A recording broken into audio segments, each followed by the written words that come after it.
बोलिए भारत माता की, भगवान परशुराम जी की, भगवान परशुराम जी की, भगवान परशुराम जी की। मंच पर विराजमान इस कार्यक्रम के संयोजक पंडित राधेश्याम जी, इस कार्यक्रम के आयोजक श्री सोनू जी, श्री शैलेंद्र सरपंच जी, नीरू सरपंच दिल्लूवेड़ा से जी, मुकेश जी कालवा से, जसबीर जी कालवा से, बादल जी, एसपी भारद्वाज जी, नारायण दत्त शर्मा जी, नको पंडित जी, सियाराम शास्त्री जी, हमारे बड़े हैं, हमारे बड़े हरिराम दीक्षित जी, और सम्मानित मंच प्रमोद कौशिक जी, डॉक्टर नरेंद्र कुंडू जी, नीतू कुंडू जी, दीपक जी, धीरेन्द्र जमनी जी, और श्री राजेश शर्मा जी, श्री अनिल कुमार जी, श्री राजेंद्र सिंह जी, श्री विक्रम जी, धर्म जी, सोनू जी। किसी का अगर नाम रह गया होगा तो उसके लिए क्षमा प्रार्थी हूं, पर आपसे आपके बीच में आने का सौभाग्य मिला। जब मैं मंच पे बैठा था तो मुझे इस बात की जानकारी भी मिली कि इस गांव से पुराना नाता है। बाबूजी पंडित विनोद शर्मा जी भी आपके बीच में आ चुके हैं और इसी तरीके से आपने उनका भी स्वागत किया था, इसी तरीके से बड़े हर्ष और उल्लास के साथ। तो एक पुराना नाता है गांव के साथ, नया नाता नहीं है। आज के कार्यक्रम का जो मुख्य उपलक्ष्य है वो शहीदों की शहादत को याद रखना, किस तरीके से हमारे जो शहीद हैं उन लोगों ने हमारे देश के लिए, हमारी सुरक्षा व्यवस्था के लिए अपनी जान न्यौछावर करने का काम किया, उनको याद करना। हाल ही में जो ऑपरेशन सिंदूर हुआ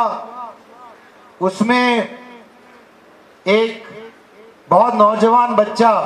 दिनेश शर्मा, पलवल का रहने वाला, मोहम्मदपुर का, वो भी शहीद हुआ। मैं अभी 3-4 दिन पहले उसके परिवार से मिला था, मैं उसके घर भी गया था और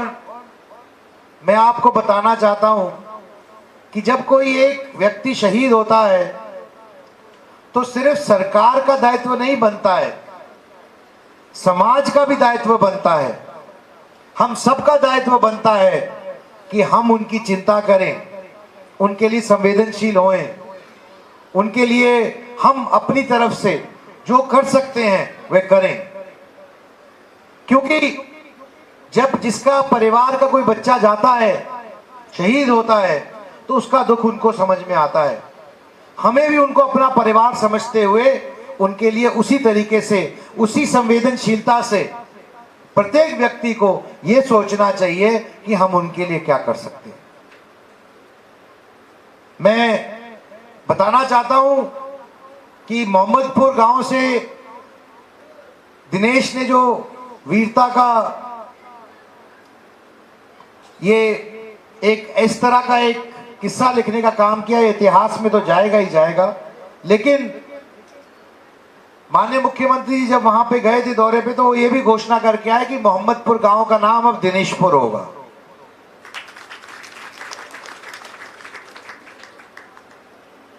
मैं ये बात इसलिए कर रहा हूं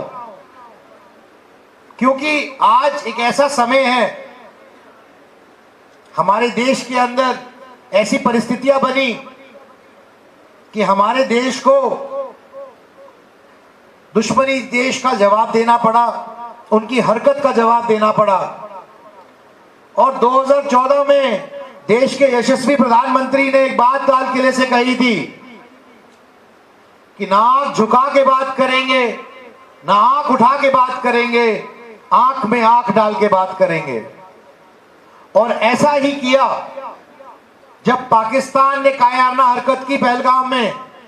तो उसका जवाब भारत सरकार ने आंख में आंख डाल के किया और उसका वैसे जवाब दिया कि जो भी लोग इसके लिए जिम्मेदार थे उनका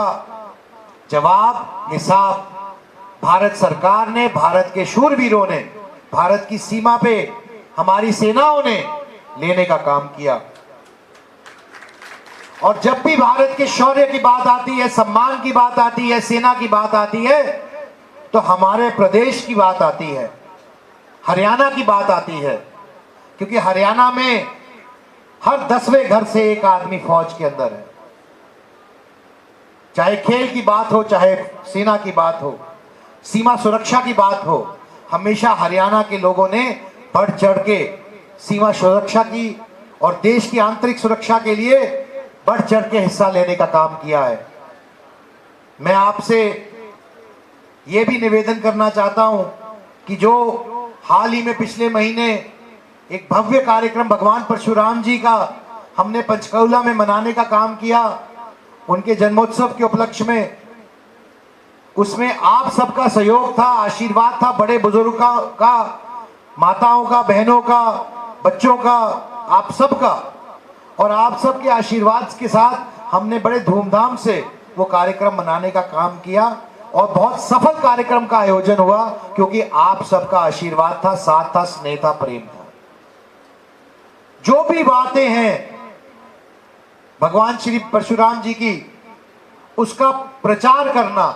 प्रसार करना, उनकी बात की पैरोकारी करना ब्राह्मण कुल में ज्यादा पैदा होने के नाते ये हमारा दायित्व बनता है, हमारा अधिकार भी बनता है, हमारी ड्यूटी भी बनती है। और ऐसे समय पर जब हमारे देश में एक संकट की घड़ी आई, तो भगवान परशुराम जी का अनुसरण करना तो और अनिवार्य हो जाता है कि जहां जहां धर्म की बात आती है, जहां जहां पाप की बात आती है, वहां वहां भगवान परशुराम जी का फरसा चलता है। जब अति होती है तो वहां भगवान परशुराम जी का फरसा चलता है। तो उनसे प्रेरणा लेते हुए मैं ये जरूर कहना चाहता हूं कि जिस तरीके से भगवान परशुराम जी ने पापियों का, अधर्मियों का नाश किया, उसी तरीके से हमारे सैन्य बलों ने पापियों का, अधर्मियों का नाश करने का काम किया ऑपरेशन सिंदूर के नाते से। और जो भी विषय मेरे संज्ञान में आज लाए गए हैं, 6 गांवों द्वारा जो भी बात मेरे सामने रखी गई है, चाहे उसका ऐतिहासिक महत्व हो, जैसे सियाराम शास्त्री जी ने बताया और मुझसे पहले वक्ताओं ने बताया, मैं आपको आश्वस्त करके जाता हूं इस मंच से कि जितनी ताकत भगवान परशुराम जी ने दी है, उससे बढ़ चढ़कर आपकी मदद करूंगा, 6 गांव की मदद करूंगा और आपकी सारी डिमांडों के लिए प्रयास करूंगा। मैं आज ही मिलने वाला हूं माननीय मुख्यमंत्री जी से, मैं आज ही आपकी बात रखूंगा उनके सामने। लेकिन मैं एक बात और करना चाहता हूं कि हम जब समाज की बात करते हैं तो सरकार तो अपना काम करेगी, लेकिन हमें भी सचेत होकर अपना काम करने की जरूरत है। हमें सबको साथ लेके चलने की जरूरत है, पूरे समाज को इकट्ठा करने की जरूरत है, एकत्रित होकर चलने की जरूरत है। क्योंकि जब हम एकत्रित होंगे, हम एक होंगे, तो हमारी आवाज बुलंद होगी। और पंडित विनोद शर्मा जी ने एक चीज करके दिखाई है, उन्होंने करके दिखाया है, कह के दिखाया है कि जो आप ठान लें, जिस बात का दृढ़ निश्चय कर लें, फैसला कर लें कि यह काम अब करना है, तो कोई ताकत नहीं है वो आपको रोक सकती है। इसमें किसी पद की दरकार नहीं है, किसी चीज की नहीं है। मैं सांसद के हिसाब से ये बात नहीं बोल रहा हूं, मैं एक सांसद की हैसियत से, नाते से आपके बीच में नहीं आया हूं। मैं आपके बीच में आप ही का भाई, बेटा, उसके हिसाब से आपके बीच में आया हूं, आप में से ही एक हूं। और यही बोलना चाहता हूं कि आप लोगों का प्यार, आशीर्वाद बना रहे, बस इसी की कामना है। बाकी भगवान परशुराम जी ने सामर्थ्य बनाया है, किसी चीज की कमी नहीं है। जिस लक्ष्य को लेके चलेंगे उसको पूर्ण रूप से पूरा करेंगे। जो बात हमारे बड़े हरिराम दीक्षित जी ने कही अभी मंच से, मैं उनको भी कहना चाहता हूं कि इस विषय पे मेरी बात मुख्यमंत्री जी से हो चुकी है। उन्होंने सार्वजनिक तौर पर भी कहा है कि उसको हम स्टडी कर रहे हैं और उसको लीगल ओपिनियन ले रहे हैं इस विषय के ऊपर। लेकिन जैसे मैंने कहा कि इतनी आसानी से हमें अपना हक नहीं मिल जाएगा। ईपीबीजी की लड़ाई भी लड़नी पड़ी, पंडित विनोद शर्मा जी ने लड़ने का काम किया, सियाराम शास्त्री, हरिराम दीक्षित जी ने उस लड़ाई का नेतृत्व करने का काम किया और बाबूजी ने, पंडित विनोद शर्मा जी ने उसको सिरे चढ़ाने का काम किया। मैं आपको आश्वस्त करता हूं कि जो संभव कोशिश होगी, जो जिस भी तरीके से प्रयास कर सकेंगे केंद्र लेवल पर या राज्य स्तर पर, मैं प्रयासरत रहूंगा आप सबके आशीर्वाद के साथ कि हम वो चीजें कर सके जो खासकर विशेष तौर पर समाज के अंदर भी जो गरीब तबका है, उनकी जो डिमांड है, उनकी जो जरूरतें हैं, उनके ऊपर हम फोकस कर सके। अभी मुझसे पहले प्रमोद कौशिक जी ने कहा, अपने भाषण में इस बात का उल्लेख किया, लेकिन मैं इस बात को मानता हूं और खासकर अपने युवा पीढ़ी से, अपने भाइयों साथियों से निवेदन करता हूं कि हम भगवान परशुराम जी की और अनेकों महानुभाव की अपनी मूर्तियां लगाते हैं, लेकिन उनका आदर सत्कार उस तरह नहीं करते जैसे होना चाहिए। तो मैं आपसे निवेदन करना चाहता हूं, खासकर अपनी युवा पीढ़ी से, कि हमारे बूढ़े बुजुर्गों ने तो अपना काम किया है, उन्होंने अपनी जिम्मेवारी निभाने का काम किया है, लेकिन अब जो युवा पीढ़ी है उनको दायित्व लेना चाहिए, समझना चाहिए। इसलिए नहीं हम ये मूर्तियां लगाते भगवान की कि उनपे उसका अनादर हो सके, उस पे कौवे बिठ करें या फिर उसको वहां पर गंदगी रहे, उसको उसकी साफ सफाई रखना हमारा दायित्व बनता है, जिम्मेदारी बनती है। तो मैं स्वयं आपके साथ हर संडे, हर रविवार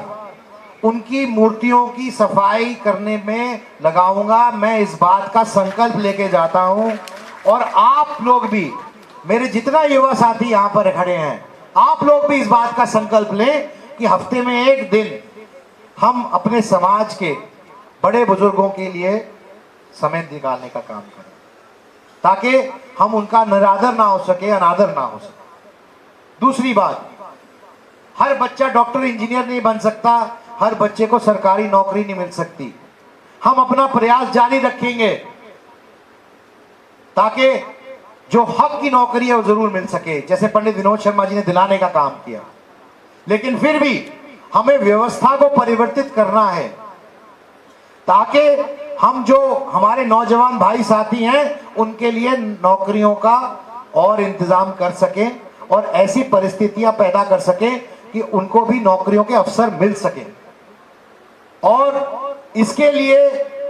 पिछले महीने घोषणा की थी कि हर धर्मशाला के अंदर अगर एक कमरा मुहैया कराया जाएगा तो वहां कोचिंग सेंटर क्लासेस की शुरुआत की जाएगी वर्चुअल के द्वारा, ताकि हमारे बच्चों को बड़े शहरों में ना जाना पड़े, उनको कोचिंग यूपीएससी की, एचसीएस की, अन्य प्रकार की कोचिंग वहीं पर अपने गांव में, वहीं पर धर्मशाला के अंदर ही मिल सके, जहां पर भी धर्मशाला स्थित है। तो मैं निवेदन करना चाहूंगा कि जितने भी हमारे अध्यक्ष आए हैं, जितने भी हमारे अलग अलग धर्मशालाओं से लोग आए हैं, जो भी हमारे जिले से